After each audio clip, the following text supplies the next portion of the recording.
No time for the doubt, they counting me out, I'm getting it in, yeah. No time for no loss, I'm paying the cost, I'm in it to win, yeah. Diffuse, mine it can't be diffused. If you ain't thinking the same, then we playing by different rules. You can't see the vision, we living at different views. Until we complete the mission, keep getting up, never snooze. I walk the mile in my shoes, had the mind of a fool, chasing diamonds and jewels. Trust me, I was confused. Started minding my business and used my mind as a tool. Ended up finding my purpose and found the time to get to it. They told me I couldn't do it, they told me I couldn't make it. They sold it, could never break it. That's sadly mistaken. I need a piece of the pie, I want it so bad I can taste it. They told me like Toby, keep on running, toes they gon' take a few to lose. Built to win, applied myself, I felt it in.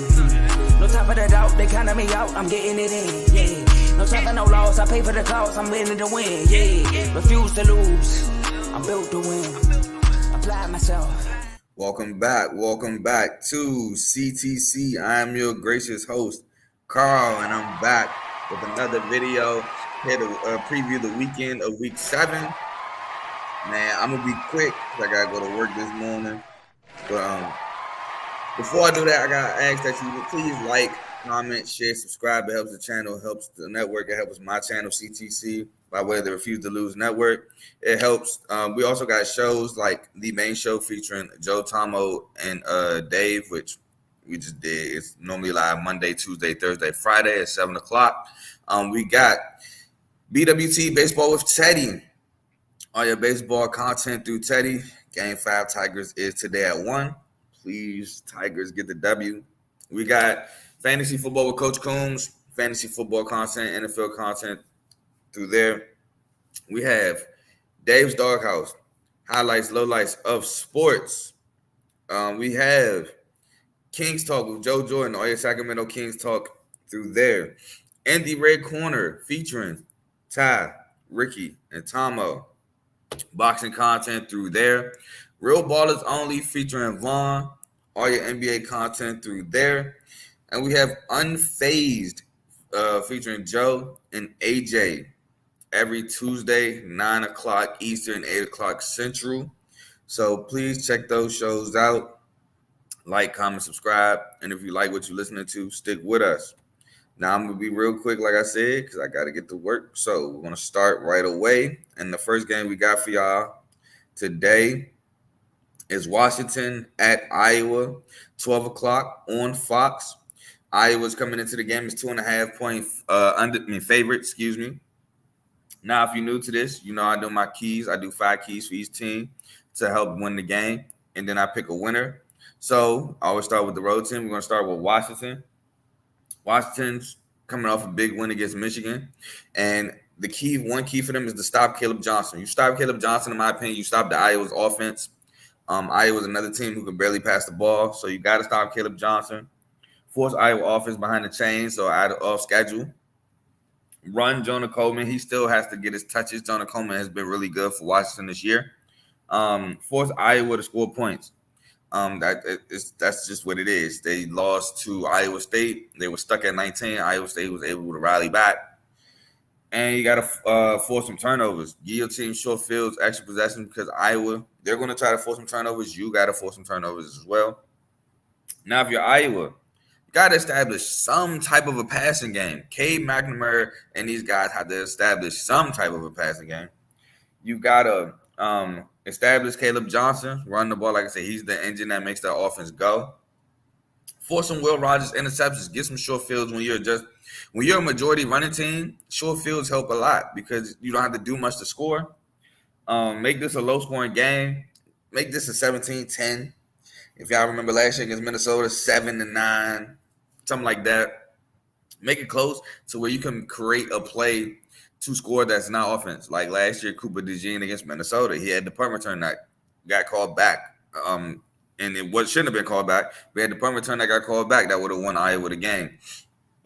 And lastly, you got to have some momentum-changing plays. A pick six, like I said, a punt return, a kick return, scoop and score. Maybe a big pass play is Iowa. But in my opinion, I think the wrong team is favored. I think Washington win this game. We just saw Washington go against a similar version of Iowa and Michigan last week. And Washington, although being at home, they won the game. They won the game, and they should have won the game. I think they did a pretty good job against the run against Michigan.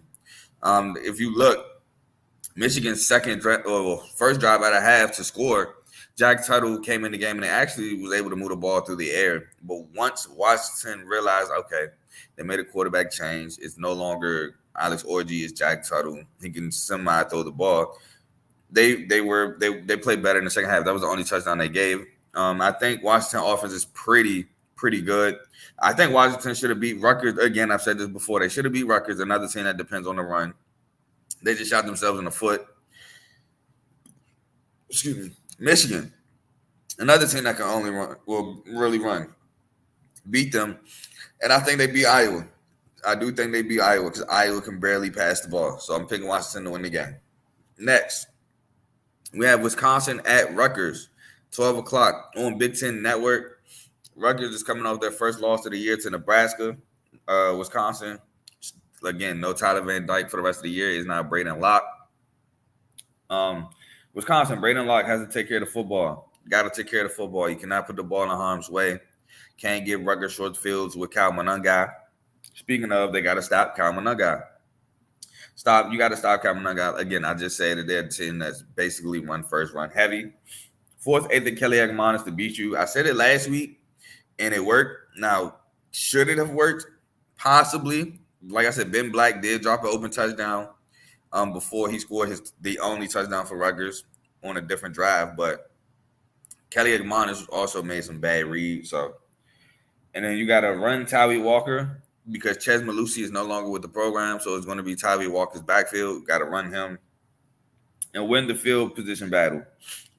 This is going to be a battle of the defenses. And when you win the field position, that's when you normally get your breakout drive to score at least 3. But for Rutgers, you got to stay ahead of schedule. Stay on 1st and 10 to 6 and 7, 2nd and 7, 2nd and 6, 3rd and 2s, 3rd and 3s, stuff like that. Win the turnover battle. Got to win the turnover battle. Force some turnovers. Rutgers defense does have the ability to force turnovers. If I'm remembering correctly, they are a pretty opportunistic defense. Stop Tyree Walker. Again, that's his backfield now since Ches Malusi has left the program.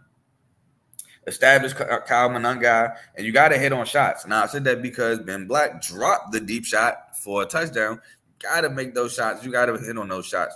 Ben Black dropped the one, but if you remember 2 weeks ago, even though it wasn't that big of a shot, it was like 15 yards, Ian Strong caught the one against Washington after the major illegal substitution against Washington. But my winner is Rutgers.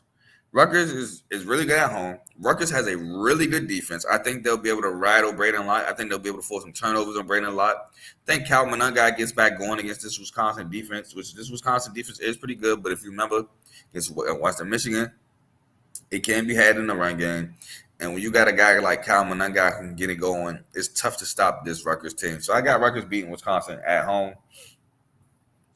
Next game, if I can find my, there we go. Georgia Tech at North Carolina. This game is also 12 o'clock on the CW network, which is crazy, but it is what it is.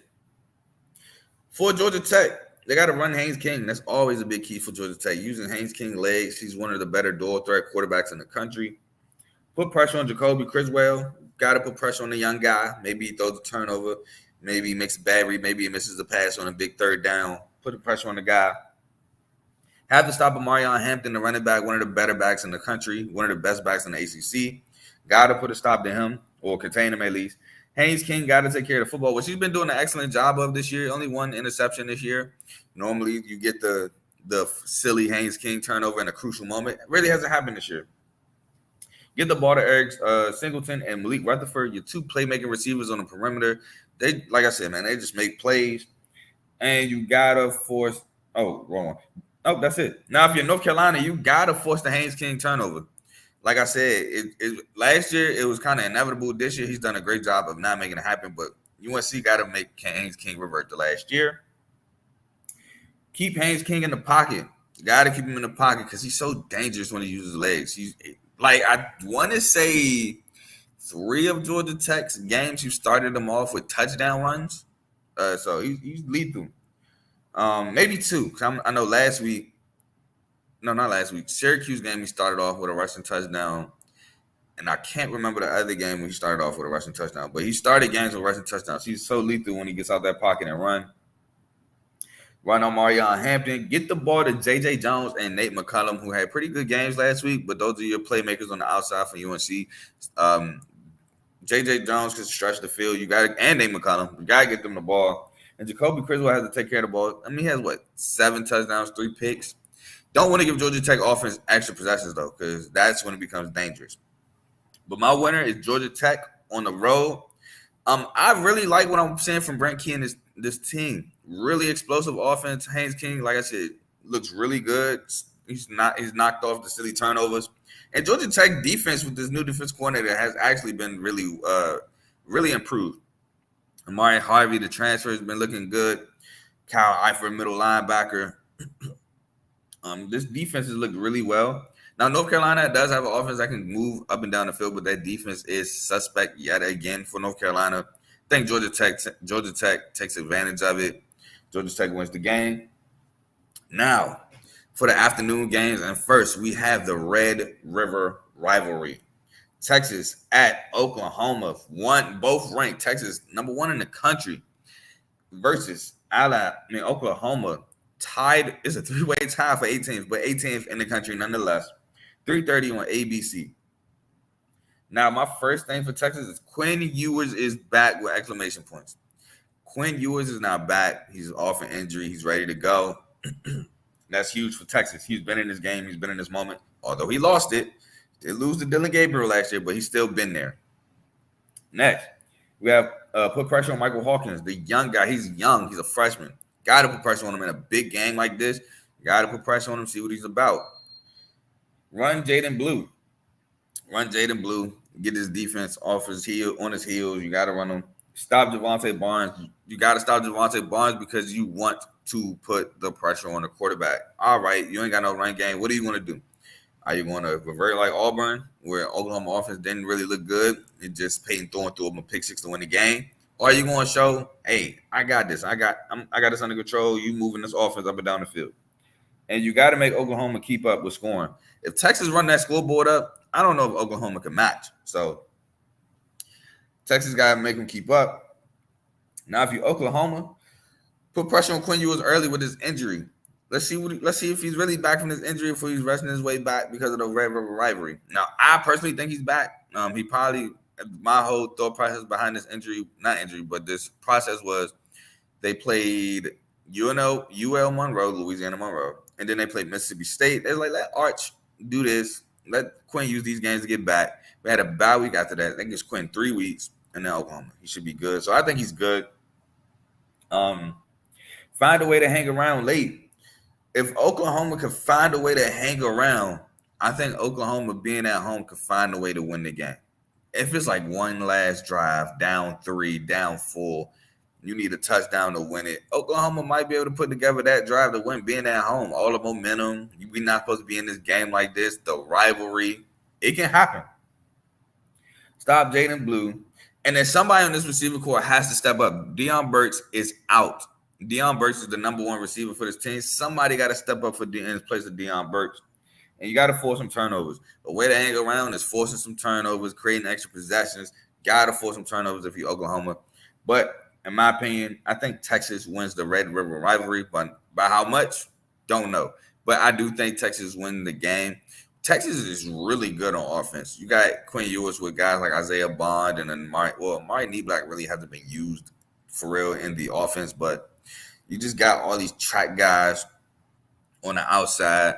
Defense has been playing really well.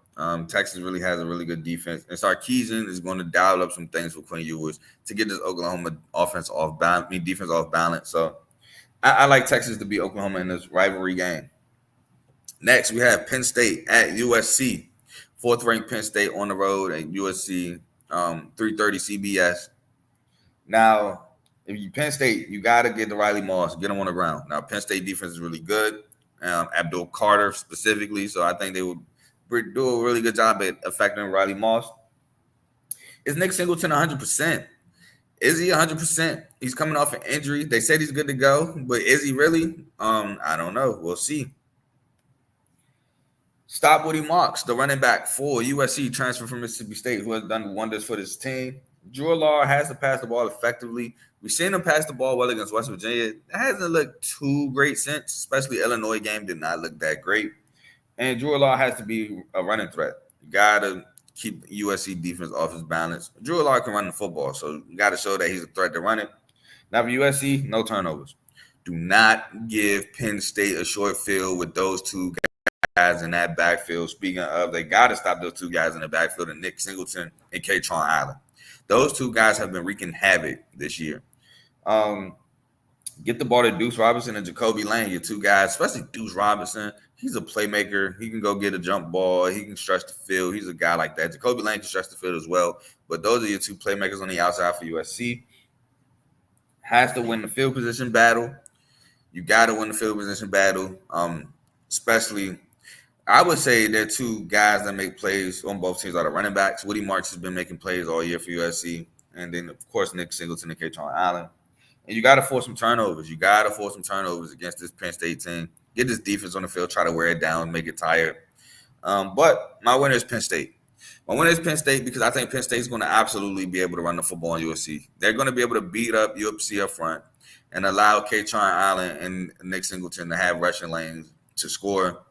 It's going to be hard for USC to score in this Penn State defense, who has been phenomenal all year. Like I said, led by Abdul Carter, led by Kobe King, the linebacker. It's going to be tough for those guys to score on USC. While I do feel like Penn State can move up and down the field running the ball, especially when you got the run threat of Drew Law. I'm rolling with Penn State to beat USC. Next, we have Cal at Pittsburgh. 3:30 on ESPN. Pitt is ranked 22nd in the country coming into this game. Now, if you're Cal, you got to contain Eli Holstein's legs because Eli Holstein, he can break that pocket and he can run. And it was absolutely killer against UNC. He killed them running the ball. Have to hit on some splash plays. Have to hit on same splash plays. Now, I know it's crazy to ask for Cal to hit for full 50-plus passing plays. Crazy to ask him to do that again. So I don't mean the exact same. But you got to be able to hit on them 20-plus yard plays. It kept them in the game. It almost won them the game. It should have won them the game against Miami. Got to hit on them same splash plays, but obviously not up 50 yards. That's insane to continuously ask to do. Have to know what Desmond Reed is at all times because he's not only a rushing threat. Desmond Reed is also a threat in the passing game. I believe he had 155 receiving yards as a running back last week. Got to know what Desmond Reed is at all times. Got to establish Jaden in the running game this week. The running game was unsuccessful against Miami, which boded to hurt them at the end because they couldn't do what they had to do to kill the clock. Got to establish the run. And you got to force some turnovers. Even though UNC forced them last week with a pick six, and it didn't help, but it made the game close. And once UNC couldn't force those turnovers, Pitt was able to go up 2 scores and win the game. Cal got to force them turnovers. It worked against Miami. It should work against Pitt. Now, if you Pitt, Eli Holstein got to use his legs. Get the ball to Desmond Reed. Get the ball to your playmaking receiver, Kanata Munfield. You got to stop the run if you Pitt against Cal because that's what Cal's going to try to do. And you got to hit on splash plays as well because those splash plays that Pitt hit against UNC were big. And my winner in this one's going to be Pitt. I think Pitt wins this game. Pitt just a really good offense. Pitt is a really well-coached team by Pat Narduzzi, taking a lot of teams by surprise. And the thing about Pitt is they did do the same thing as Miami. They come back. They're gritty. They don't give up. You got to put them away. If you don't, they will. If you leave them at crease, they will break through it. So I think Pitt will win the game. Next, we have Louisville at Virginia, both unranked. Louisville 3-2, Virginia 4-1, 2-0 ACC play. Shout out Virginia. 3:30 on ACC Network. Louisville has to run Isaac Brown. They got to force Anthony Colandrea with the silly interceptions. It really hasn't happened much since the Maryland game. Colandrea's actually been doing a pretty good job protecting the ball since, but you got to force it if you Louisville. Don't let Virginia establish a run game, which is not, I won't say it's tough for Virginia to do, but it's kind of one of the more difficult things for Virginia to do. Get the ball to Ja'Cory Brooks and Colin Lacey, your two playmakers on the outside, especially Colin Lacey. Get him going early since he's returning from injury. Third week, I think, back from injury. Tyler Sharp, no interceptions because that killed him last week. Killed him last week, game-winning drive. Well, not game-winning, game-tying drive. He threw a pick. Now, if you Calandry, you gotta keep it consistent with the silly turnovers. None of them. No silly turnovers. That's been one of y'all ball games. Get the ball to Malachi Fields. Malachi Fields caught a major 30-yard touchdown pass against Ballers College last week to go up. Establish Kobe Pace. Kobe Pace on the running backs back in that backfield. Got to contain Isaac Brown and win the turnover battle. So you got to create some turnovers. That's what they did against Boston College. Pick six. Not pick six, excuse me. A pick, a scoop and score. Another pick. They had 2 picks and a scoop and score touchdown last week to help win that game. That defense won them the game last week. You got to do the same to win the game this week. But I think Louisville is a more dynamic, not dynamic, but more, I would say more dynamic. More dynamic offense, better passing team. I think Louisville wins the game. I think Virginia possibly keeps it close because they're at home, but Louisville is a better passing team, and they can establish the run. So I think Virginia might have a tough time against those boys on the outside. Give me Louisville to beat Virginia in a close one. Next, we got Arizona at 14th ranked BYU. BYU comes into the game as 2.5-point favorites. This game is 4:00 on Fox. Now, if you're Arizona, you got to be ready for a physical ball game. You know BYU is going to be physical up front. They're well coached, and they're not coming to play with you. Someone has to step up beside Tatoya McMillan. McMillan has been carrying this receiving core. Montana Luminous Craig's supposed to be right there with him. Not as terms of I think McMillan right now is at 660. He's supposed to be at least at 400. I think the next closest is 200 or something like that. But somebody got to step up with McMillan. Got to run Quali Conley. Fafita has to cut the turnovers. He's 6 touchdowns, 5 picks on the year. Got to cut that out. You got to pressure Jack Retzlaff. Now, if you BYU, you got to win in them trenches. That's your calling card. Winning in the trenches, beating teams up front. You got to keep that up, especially against Arizona, because you do that, Arizona defense is going to fall. Arizona defense is not good. Pressure no Fafita because he's been throwing them turnovers. 5 turnovers, like I said, man, you got pressure him. And with that opportunistic and tough defense, you should come away with an interception or 2. Contain Tatoya McMillan because you're not going to stop McMillan. But you got to contain him and make somebody else beat you on that outside. And so far, nobody has really stepped up beside McMillan. So make somebody have to step up. Get the ball to Chase Roberts and Darius Lassiter, 2 guys that make plays. Chase Roberts, I like Chase Roberts a lot. And you got to win the turnover battle because like I said, with your defense that's so opportunistic, you got to force them turnovers. And my winner is BYU. Plain and simple, too physical. They're going to be too physical for Arizona. The defense is not good for Arizona, and I think they're going to be able to march up and down the field against Arizona. But they're going to be able to constrict Arizona's offense.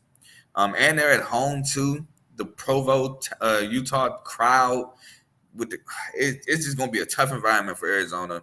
I think Arizona loses. BYU wins. They might win handily. So, next, we got the night games. Ranked on ranked matchup number 1. Ohio State at Oregon, 7:30 on NBC. What more can I say, man? We just get into it. Ohio State's Will Howard, he got to introduce another down. Well, he's not really introducing it, but he just got to run the ball. Plain and simple. You got to run the ball as well. You got to show Oregon that you're going to run the ball. With this receiving core, they might run a lot of man. And, when they run man, cornerbacks, backs will turn to you. If you got the lanes, even if you think somebody might break open, if it's early in the game, you got a lane, take it just to show hey, man, I do this. Just to get a defense something to think about. Establish Quashawn Judkins. Obviously, I don't have to say much about that. Him and Travion Henderson in the backfield, one of the better duos. Oh, there we go. Ty, there we go. A better backfield than Penn State. Quashawn Judkins and Travion Henderson. I don't know why I didn't think about that. If you're in the chat, you know what I'm talking about.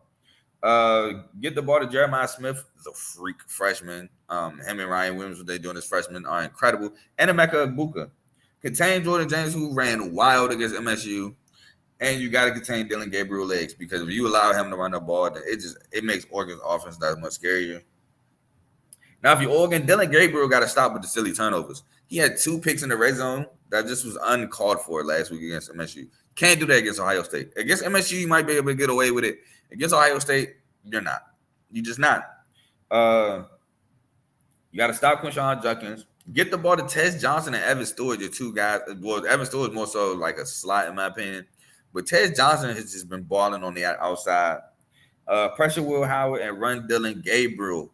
And my winner in this, picking Oregon. I think Oregon at home gets the upset both with gambling and in the rankings.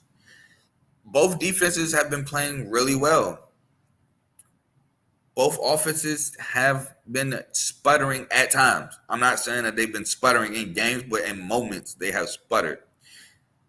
That kind of leads the home crowd. I think the home crowd getting into it, and Hudson with Gabriel with his ability to run and throw, putting the pressure on Jim Knowles' defense. I know it's really good. Jim Knowles is my favorite defensive coordinator in the country. I get that. But I think Oregon could introduce something that Ohio State is going to have a tough time stopping. Ohio offense has at times too been tough for them to put up points. And I think Oregon can force a turnover out of Will Howard. So I'm going to roll with Oregon in this game. Next, we got number 9 Ole Miss on the road to Death Valley. Number 13 LSU at night. Wild things happen to LSU at night in the Bayou, in the boot. 7:30 on ABC. Ole Miss offense got to fire. They got to keep firing. They can't stall out. Against Kentucky, offense looked good, stalled out. Against South Carolina, offense looked good, didn't really have to do much. Defense stifled South Carolina.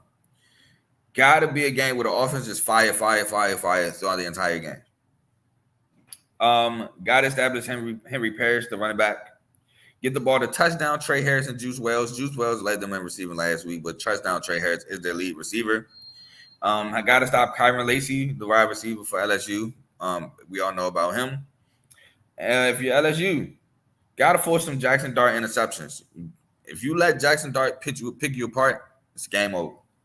Got to establish a run. Now, they've been having a tough time finding a running back. I do believe that they found something with the young freshman, Caden Durham, but I know besides that, they've been having a tough time finding a running back. And John Emery did get hurt first week of the season, who looked like he was the piece there at first.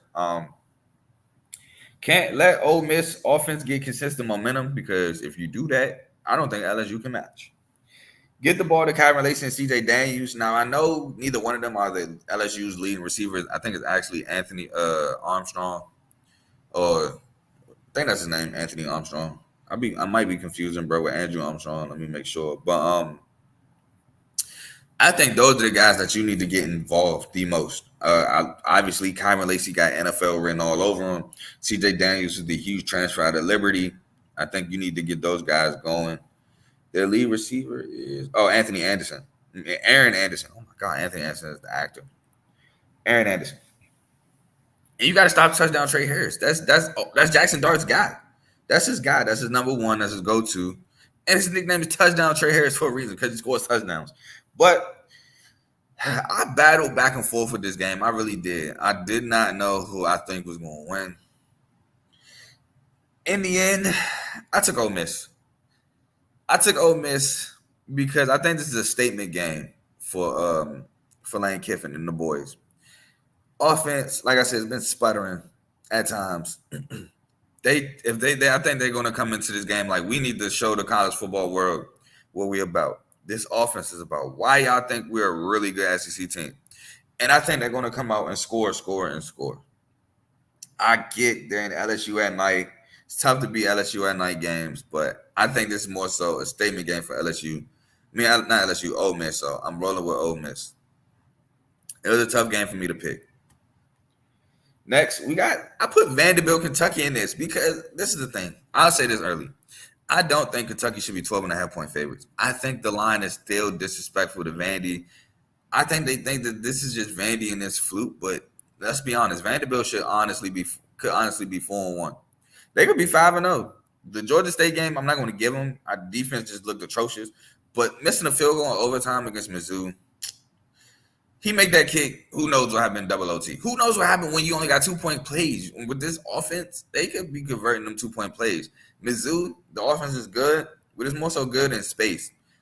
2 yards, 3 yards to go. I don't know. I trust Vanderbilt offense more than I trust Mizzou offense to get 2-3 yards. But I digress. Kentucky comes into this game, 12.5-point favorites at home against Vanderbilt, 7:45 on SEC Network. Vandy, obviously, you got to run Diego Pavia. Diego Pavia is just him. Got to run him. Got to get the ball to Eli Stowers, his transfer tight end that came in with him from New Mexico State. Got to get him the ball. He was big in the Alabama win, over 100 yards. Have to put up points on Kentucky. You got to put them up. Ole Miss only put up 17. Wasn't enough. They let Kentucky hang around. Kentucky found a way to win. Got to find ways. South Carolina, we won 31-6 because we were able to put up points. Contain Brock Vandegrift legs, who he's been running on folks. He ran on Georgia. He ran on he tried to run on us, but he ran on Ohio. He's been running on teams. Win the field position battle, and you got to kick. That's it. For Kentucky, give the ball to Dane Key and Barian Brown, your 2 guys on the outside. They're stretching the field too. They're able to stretch the field. Contain Diego Pavia legs. Let's see what this Vanderbilt offense looks like when Pavia can't run the ball. Is it still dynamic? Is it still explosive? Or does a lot of it get thrown out the window? Keep Pavia in the pocket. Stop Vanderbilt run and run Brock run when available. But with that being said, I'm going with another upset. I'm going with Vanderbilt. Vanderbilt's hot. And this is not inside information. But I was watching Raw Room, and Jordan Matthews was on there because he's a Vanderbilt grad. He was a part of one of the better Vanderbilt eras. And he said Coach Clarkley, right when they won, was already on to Kentucky. Already on to Kentucky, and I like that. He expects to win ball games. He expects greatness. He expected to be Bama. He wasn't celebrating the Bama win. He was, all right, bet we won. We did what we were supposed to do. On to the next. I think Vanderbilt's a legit team this year, man. Everybody keeps saying, y'all lost to Vandy. This ain't the same old Vanderbilt. This is a good team. Let's not forget they beat a good Virginia Tech team, first game of the year. This is a good ball club, and I think Vanderbilt will beat Kentucky. Next, we got Iowa State, West Virginia. Iowa State undefeated. Shout out Matt Campbell. I love Matt Campbell and the coaches who built the Iowa State. 8 o'clock on Fox. Iowa State comes into the game as 3.5-point favorites. Now, if you're Iowa State, you got to establish the run. Abu Sama got to establish that run. Contain Garrett Green legs. Make Garrett Green beat you with his arm. He can make some throws, but he also can make some bad throws. Contain C.J. Donaldson and Jaheim White. Get the ball to Jalen Noel, Jaden Higgins, and force the Garrett Green interception, like I said. Now, if you're West Virginia, you got to win the field position battle. So you can try to run the ball and score some points. So, Iowa State defense also is no joke. You got to establish the run, which is going to be tough to do against said Iowa State defense. No splash plays. You cannot give up any splash plays to Iowa State because that was key in their victory against Iowa. If you give those up, it's tough to beat Iowa State. Get the ball to Hudson Clement and run Garrett Green. Run, but in my opinion, my winner is Iowa State. Really good defense. Iowa State now matches a good defense with a pretty good offense. And they're looking like a tough team to stop. They're looking like they're poised for a Big 12 championship, which I had them in the title game. No, I didn't. I had them just missing the title game. No, I think I did have them in the title game. I think I had them going against Utah, which Utah just took an L last night. So it's looking rough for my Utah Big 12 championship prediction, but they're looking poised for a Big 12 championship, and this is just another win, in my opinion, to put them that much closer. And the last game of the night, we have 18th ranked K-State. By the way, Iowa State is 11th ranked in the country. 18th ranked K-State at Colorado, 10:15 on ESPN. Now, K-State, you got to run DJ Giddens. He's the explosive guy. He's going to be able to break some runs against this Colorado defense, who is susceptible to giving up big plays to a good running back. Pressure Shedeur Sanders. He be running for his life back there, man. We all see it. Run Avery Johnson, the quarterback. Avoid Travis Hunter. This is the thing. Avoid Travis Hunter. I watched KJ Jefferson throw a jump ball up against Travis Hunter, which was not smart. Avoid that. And they're still going to have to be received by committee. Now, the reason why I put this, if you remember I think the episode of, what was it, week 2, with Tulane and K-State, I think that I asked somebody to step up. I haven't really seen a receiver one. A lot of people think it's going to be Jace Brown. I haven't seen a receiver number 1 from K-State. Still a lot of receivers by committee.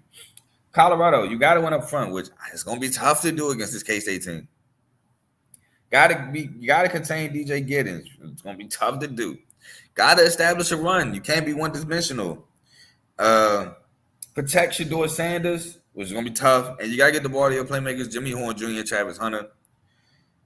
But I went back and forth because, again, if you remember last week, I said I'm still am.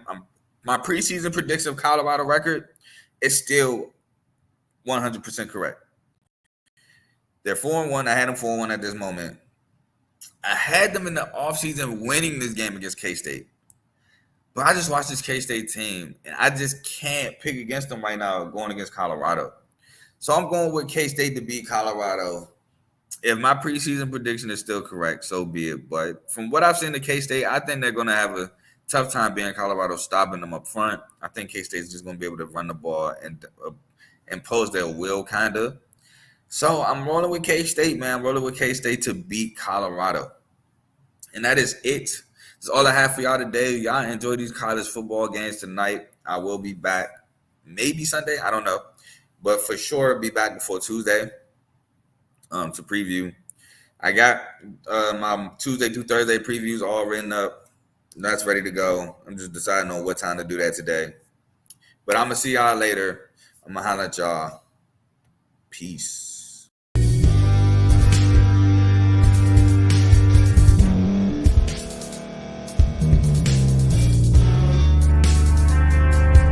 Thank you for staying to the end. If you're watching this on YouTube, please like this video, subscribe, and also hit that notification button so you can be notified next time we put out a video. If you're listening on any podcast platform, subscribe and hit that notification button, y'all, so you can be notified we put out another podcast audio. And last but not least, hit that share button. No matter what you're listening to or watching it, hit that share button and send it to somebody that you know that would love to watch this episode you just listened to. So once again, thank you for staying to the end, and we'll see y'all in the next episode.